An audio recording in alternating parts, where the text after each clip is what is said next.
Hello, everybody, and welcome to another episode of the Eye on the Tigers podcast here at the St. Louis Post-Dispatch.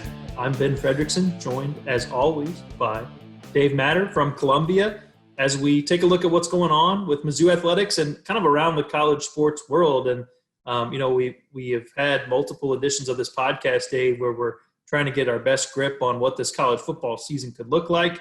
We got some news to talk about there. You had a great column in a recent Post-Dispatch talking to multiple athletic directors. I want to get your thoughts on that, and then the news that has come out of that since then with the NCAA releasing some guidelines. So we'll dive into that. The whole quarantine aspect of this is what makes it so unique and can wipe out a team, can wipe out a season. And when you can't play seasons, you have all these structures and these companies and these organizations built around having those seasons. This goes back to why they need to have college football, is you have all these careers that are hinging on it. And, one AD told me this week, if there's not football, he mentioned one department in his athletic department has 8 employees. He said, we don't have a football season. I have to fire 7 of those 8, and we're down to 1. I'm not going to say what department it is because I don't want those people freaking out. And it's not Missouri, so it's another program somewhere. But still, I mean, that's what we're talking about here. We're talking about massive layoffs. You've already seen it. I mean, look at what Vanderbilt has done, where it takes its communication staff and shuts it down. Yeah. I mean, look at Stanford. Yeah. Stanford to me is like, when I saw Stanford cutting sports, I went, oh, this is bad.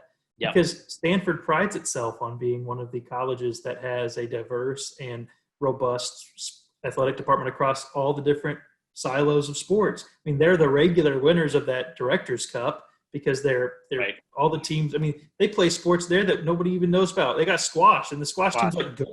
That's what Stanford does, and they're going, okay, we're just going to hack off, a bunch of sports, including like a men's volleyball team that is like the Alabama of men's volleyball. Yeah. We're getting rid of it. I mean, when Stanford is looking at that, you better believe that every program in the country is looking at that. And it's the fact that AD could tell you what exactly he was going to have to cut if there's no college football season tells you that these conversations are happening right now. Right. Absolutely. And every AD has that list. They have a list in their desk of here's what's got to go first if we have to do the nuclear option. Nobody wants to do that. And I hope they don't. I really do.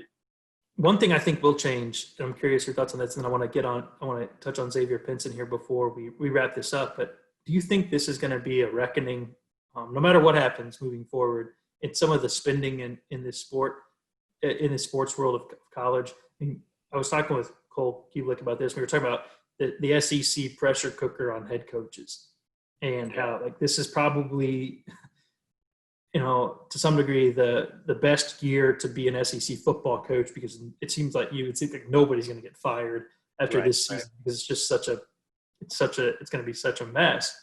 If there even is one, we'll see. But we were talking about, we look at the spending of money and how many coaches are getting bought out for contracts that aren't fulfilled and how much money is being paid to guys. Do you think that we're going to see almost kind of an awakening across college sports that revisit some of the spending that may have been over the top, looking back at some of the constraints that could come? I would hope so, just because I think it's unhealthy the way that it is structured. When you have some coaches making $7 million a year, and if you just cut that in half, think of all the jobs you could save in your department when things like this happen. And I get it. You're worth whatever the market's willing to pay you. So that's not a knock on Nick Saban or Jim Harbaugh or any of those coaches making that kind of money. Somebody's willing to pay them. They're not going to turn it down. But maybe this does lead to some more sensible spending. Not at every place. I mean, it's not going to happen. I mean, the schools that can make what they can make are going to make it. But maybe not spend money on the search firms. And they've been a big target of your writing over the years. Maybe not the spend so much money on these buyouts. I mean, look at college football and how many programs are paying 3 head coaches right now. I think Arkansas is. It's unbelievable. And then could you imagine having to tell multiple staffers in your athletics department, hey, we've got to get rid of you. We can't afford to pay you, but we're still paying 3 coaches ago not to coach here anymore on top of what we're paying the current coach. That's hard to stomach, that kind of thing. So pay the head coach what you think he deserves, but get rid of all of this other spending that is just they spend it because they have the money. They don't want to really make a profit because it's supposed to be non-profit business here, but then they just spend it on things that the common person says, what looks at and be like, why are you spending money on that? Like, it's not necessary, dude. Save it for a rainy day or for an epidemic or a pandemic. I've been a part of this problem. I mean, I'm being candid there. There have been times when, I said, what, this coach needs an extension because he has to recruit, right. And it's got to be, and I've thought that way. We've all been conditioned to think in these ways. Well, this guy has to have a buyout because the other school does. When is an athletic director going to say, I'm not doing it? Right. And if you want to be my coach, here's a fair deal. But if you want me to guarantee you to pay you, to keep you from leaving, or if I fire you, I'm not doing it.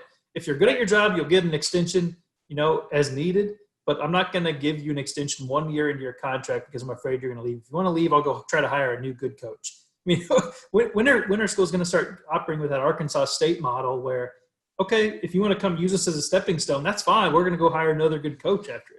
I wonder when that thinking will become something that is much more accepted. If everybody did it, then there wouldn't be any need for it. It's become this. It's like Jimmy Sexton's greatest accomplishment. This thing of these massive buyouts where everybody feels compelled to have to do it. And I'll mention Cole Kublik here. He had a great take on this. He goes, look, there's only so many chances to be a college coach. Right. Guys are going to want those jobs, whether the contracts pay them for years that they're not the coach or not. So I think that's something that these ADs might need to keep in mind moving forward. And I do think there will be some changes here coming out of this. I think there will be schools, that have a more of an interest in what their athletic department is doing. I think these departments are going to have a harder time getting some things approved, and it probably should be that way. And it probably has gotten a little out of control because of the amount of money being made. The fact that, this is such a successful industry. Right.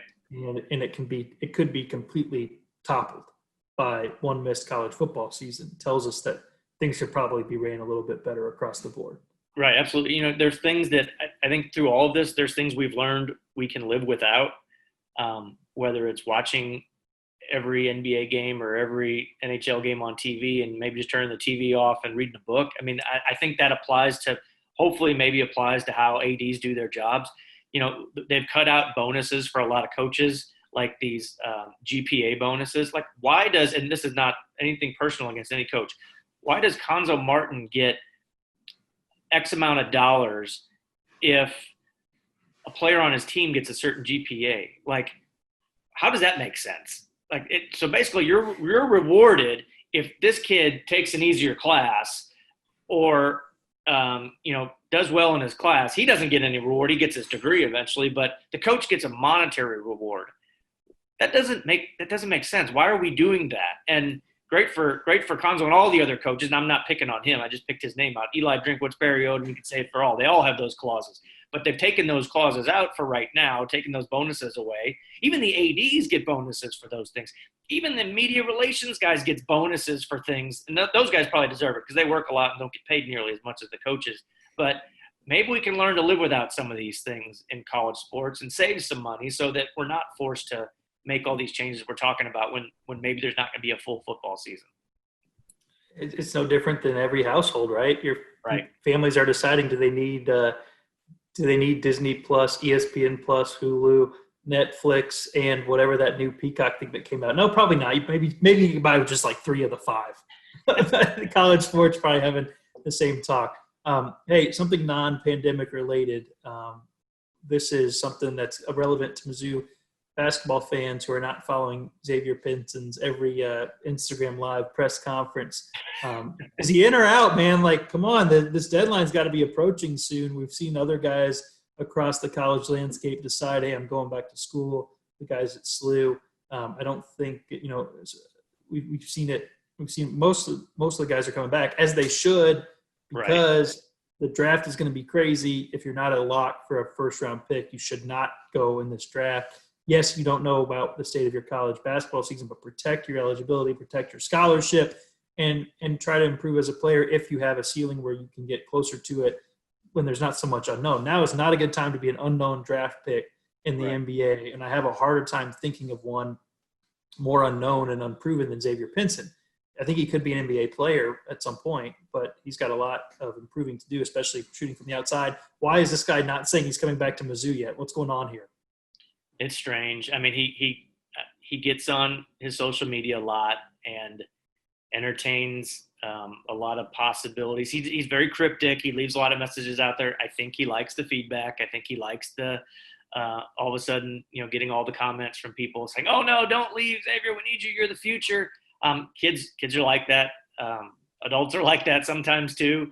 Increasingly so. Yes, definitely. Especially in a time like these where there's nothing going on and they want the love, they want the affirmation on Instagram or whatever.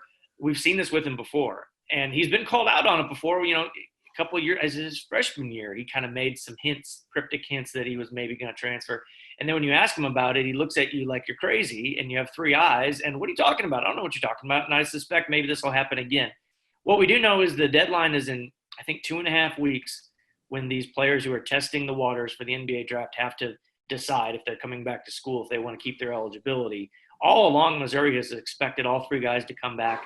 Jeremiah Tillman has been in Columbia for the most part during all of this. I mean, heck, full disclosure, my kids went to a basketball camp last week, and he was one of the counselors, and he's been hanging out in Columbia, working out in Columbia.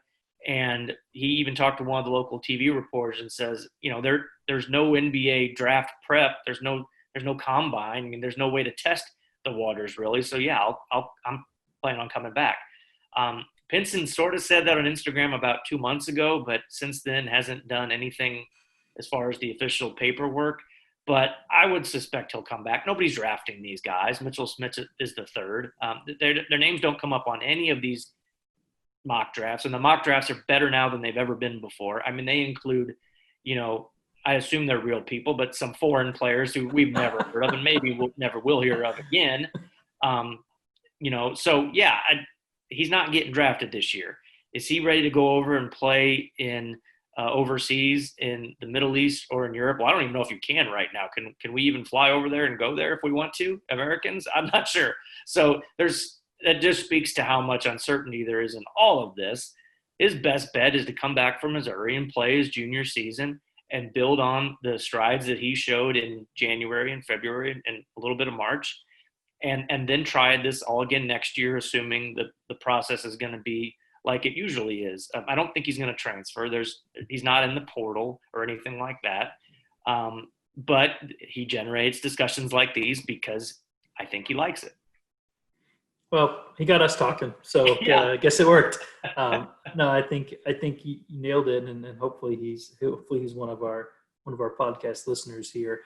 Thank you to the folks who do stream and who do ask us when the new podcast will be out. We appreciate folks following along, and it's always good, Dave, to catch up on what's going on. So keep up the good work. I really enjoyed getting to see your take on college stuff in general. You've been doing some more opinion columns for the Post-Dispatch, which have been awesome, and I love it. Keep letting it rip, and keep doing your thing, and we'll touch base here within the next couple weeks or so and kind of get the newest on what's going on in Columbia as we try to figure out. Hopefully we'll have some more information, some positive information on what this college football season could look like. Anything else before we wrap it up here? Wear your mask. I could have worn it during this to be the guy that does this. The PSA, wear your mask, people. If you want, you gotta write. If you want, you need to write some motivational messages on the top there.